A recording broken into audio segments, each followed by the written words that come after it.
You are listening to Proof Text, a Glossa House podcast exploring Scripture and all things related to it. New episodes are released daily. For more information, check out glossahouse.com and subscribe to our channels on Spotify and YouTube. Welcome and enjoy.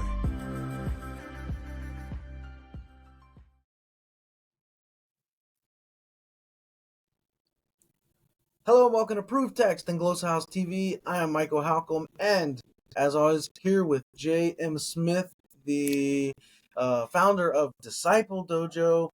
And it's good to see you, J.M. Excited to do another episode here. Yeah, these are always fun. All right, here we go. We're just going to jump right into it today. We're going to the New Testament in this one, John chapter 10. And we are going to be looking at, if you're watching, you're going to see this on the screen, John 10, verse 9. John 10, 9. And the NIV translates this as, I am the gate. Whoever enters through me will be saved. They'll come in and go out and find pasture. Yes, I'm the gate. Whoever enters through me will be saved. They'll come in and go out and find pasture. Who's up first with the questions on this, JM? I get 5, you get 5. All right. I don't even remember which one we did last time, but I will jump off. I think we do it usually if it's New Testament, I get the first question, and if it's Old Testament, that's right. I forgot about that rule. That's right. I think that's what we've been doing. So right I'm gonna ask the first ego eimi e thera. So that first word, thera or thura, what kind of gate does that describe? Because my mind goes to ancient Near East gates, which are like where courts and judgment and city business was held, and where Boaz presented the option to marry Ruth and all that stuff. And that just does not seem to fit this context. So what kind of gate is a thera? That's good. My mind goes to the sort of like sheep pen, kind of like just a wood gate with, made out of sticks or something. That's a great question. So I am the gate. That's an interesting analogy. So this is Jesus saying this. How, like, in what way or what manner is he a gate? Obviously, it doesn't mean literally, like that he's literally a physical gate. So how, in what way, in what manner is Jesus the gate? All right. My second question is this intentionally, is Jesus invoking the divine name with ego eimi? That's great. Rather than just saying eimi? Are the Greek Septuagint attuned ears picking up on I am in a way that's more than just him making a regular statement? Or is the ego saying I am the gate, as opposed to like me, not these other, teachers or whoever? So to what degree is he invoking the divine name, I am, versus distinguishing himself from other would-be gates, I guess. That's my second question. That's great. How my second question is, how is it that entering through a gate saves someone? Saved from what? And then I would say also saved for what? We often focus on just the saved from, but how is it that entering into the gate saves someone, and from and for what? Well, that's similar to what I wanted to touch on, which is, to what degree is this a metaphor for salvation at all? Because it talks about coming in, but it also talks about going out. Yes. And you don't normally think of going out of salvation. So is this even talking about salvation? And if it is talking about salvation, what does it mean to go out from the gate? Yeah. Yeah, that's a very, very good question. Um yeah, so you're entering, and anyone who enters through me shall be saved or will be saved. My question is there another way to enter besides through the gate? Like, could you hop the fence? Could you knock over the fence? Is there a way to bypass the gate? I notice in the next verse you have the thief comes to kill, steal, and destroy. Does the I think we've talked about that verse before. Who's the thief? Yeah, I think we've done that one.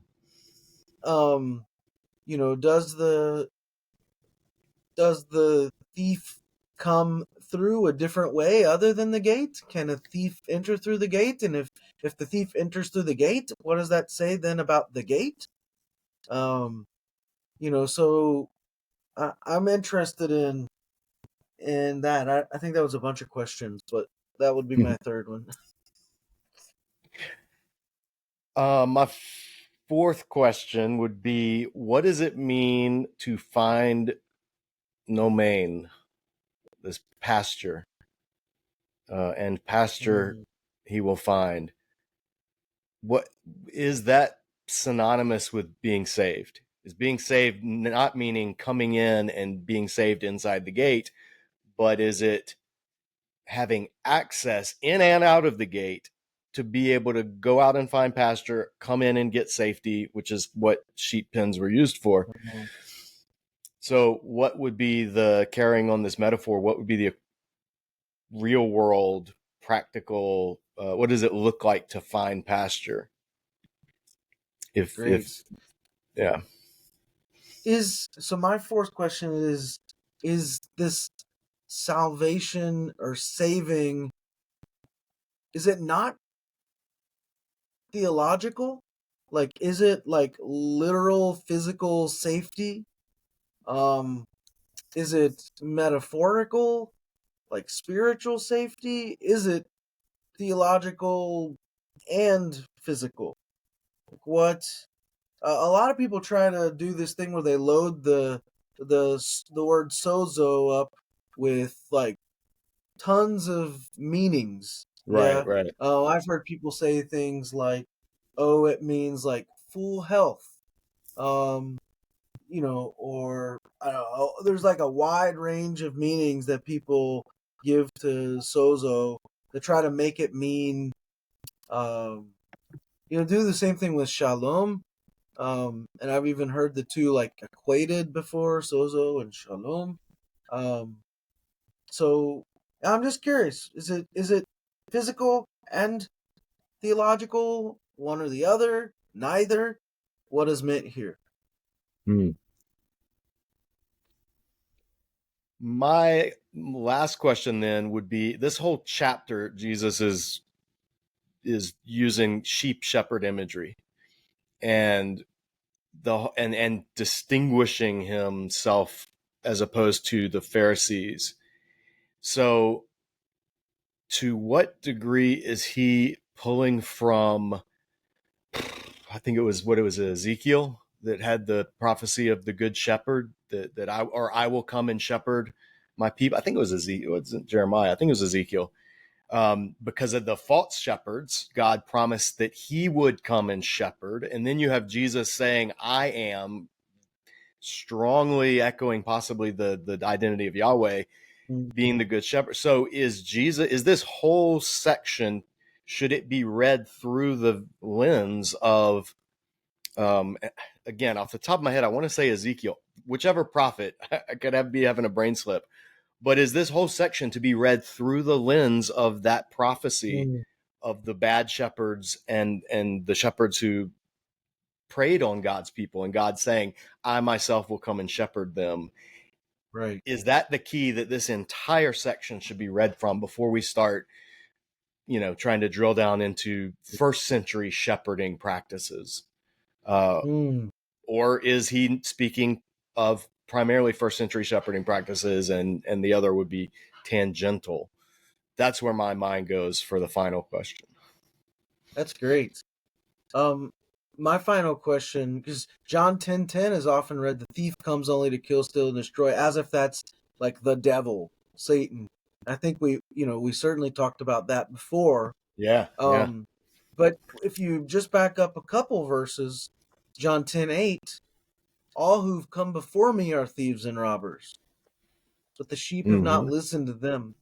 Is he talking about the religious officials? Is he talking about people who previously, acted as though they were the Messiah? These failed messiahs prior to Jesus. Um, who it does seem to he's distinguishing himself, like it's a chiasm. In 8, he's talking about the thieves and robbers, and then 9, he's distinguishing himself. In 10, back to the thief, though singular there.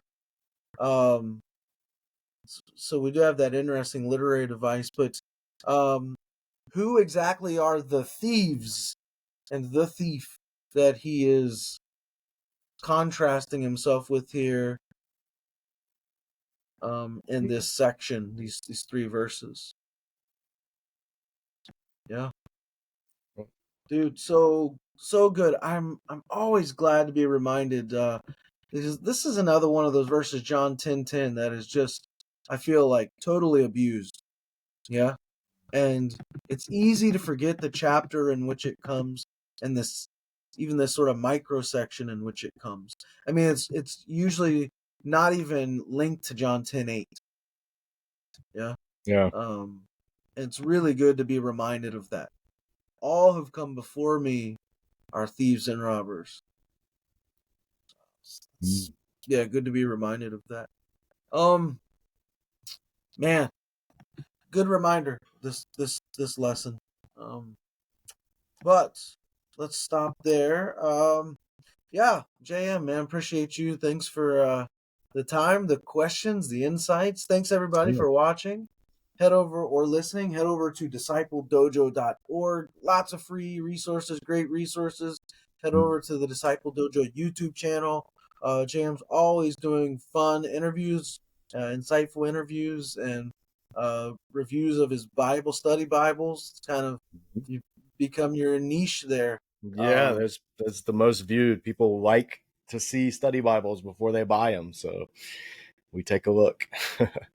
Yeah, so lots of those over there. If you're ever thinking about buying a study Bible, head over before you do and see if JM's got a video on it, so you can see what you're getting. Yeah, check out gloshouse.com. At the time of recording, we've got several new books out. Got a new Greek book out that I just did, Greek Vocab Now. Dr. Charlie Starr's got a new book out on Romans 1-8. We have a book coming out soon by Rob Homestead called Early Ethiopic. So it's an illustrated sort of reader and grammar on Ge'ez. All kinds of fun resources coming out. We got a really creative work on 1 John that's about to go to press. Probably by the time this is released, it'll be in print. It's uncial and minuscule reader, so it has like the Greek text of 1 John, like with its all caps and then lowercase. It's kind of a cool little project. Interesting. Yeah, we have just a bunch of cool stuff coming down the pipeline, but half a dozen books coming out, off the press right now. So check out gloshouse.com. But yeah, we're gonna stop there, friends, and say we hope that helps. Interested in growing your ancient language skills but not sure where to start? Gloshouse can help. From illustrated readers and short stories to lexicons and grammars, Gloshouse offers a variety of resources for beginning, intermediate, and experienced ancient language learners. Head to gloshouse.com today. Gloshouse, language resources for the global community.